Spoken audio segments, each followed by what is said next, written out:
Hello, shoutout pala mga auntie. Ako nga pala si Marvic and this is my vlog. Ito pala si nanay ang nakikita ko sa daan. Sobrang kawawa niya kasi sobrang tirik pa ng araw pero nandyan sa gitna ng daan para manghingi ng pambigas niya. Kaya sobrang naawa din talaga ako dito kay nanay kaso minsan wala din kaming tinda, wala kaming kita kaya napapabayaan. Ay, napapabayaan.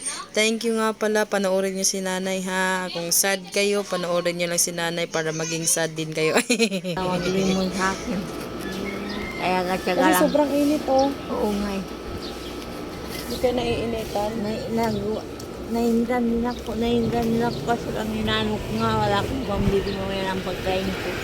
Kaya nga hindi na ako makakita eh, kaya gatsaga na lang ako. Sinong kasama mo dito, Nay? Yung anak ko, diyan na lang ako natulog ko. Diyan na ako natulog, dito na ako natulog. Kay maaga pa nagpalinis na naman ako para makakabili naman ako pagkain.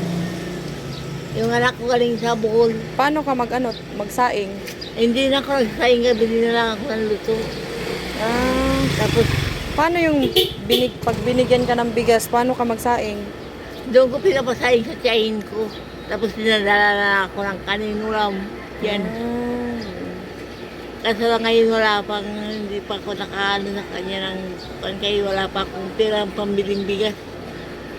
Kaya, ang tumal-tumal minsan walang pambili ko lang talaga ng kanin dyan sa Lutong pagkain. Oo, pagkain lang, tapos kape, ganun.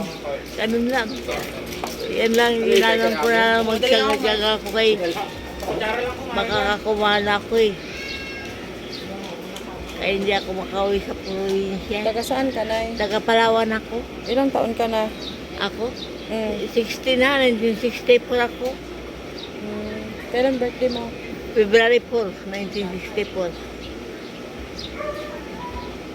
Akala ko nagsasaing ka pa dyan. Hindi na nung diyan ang anak ko, hindi pa nakukulong ka, nagsasaing ako, nagpapasaing ako. Eh nakulong, di ba? Kasi bibigyan kita ulit ng bigas. Gusto mo ba yon? Gusto ko kasi pili ko rin may bigay sa tiyahin ko eh.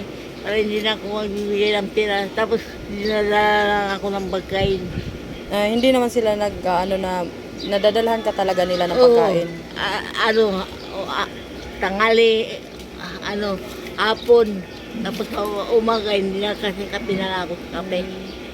Kaya so lang inaano ko ngayon, kayo wala akong pambiling bigas, bibigay sa kanila. Kaya ang hirap ng buhay ko. Pwede ka rin Hindi ka nila mabigyan ng bigas ng pagkain pag hindi ka nakabigay ng bigas? Ay, hindi. Nagbibigay talaga sila. Nagbibigay din. Mabait din pala sila.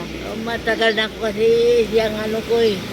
Yan dati kong tinatakbuhan noon pa, kami magkano. Kaso lang ang bahay ko, naibinta ko nga sa kanya. Ayun siya nagpapaano. Kasi parang mag-anak. Sobrang init oh. Sobrang init. Mainit na. Kahit taga dyan kayo, te? Oh, sa may dagat. Nung nasunugan kayo, hindi? Hindi. Ay, hindi kayo nasunugan. Makikita mo na ako dati yung nagluluto ka pa ng ihaw. Nakikita ka, siguro ang dami nga nag-ano din, uy, bakit nagaganyan ka na? Sabi ko kasi siguro sa init nga. Ay, taka nga, lukuma, di ba ang hirap-hirap mag ng lukuma. Mabuti kung katala-tala nga, ay lukuma eh. Kaya nga rin, binta-binta ko ang bahay ko. Masisira kasi yung kutis mo dito na, nasa arawan ka. Kaya nga, hindi na ako nag-ano ng kutis-kutis ko.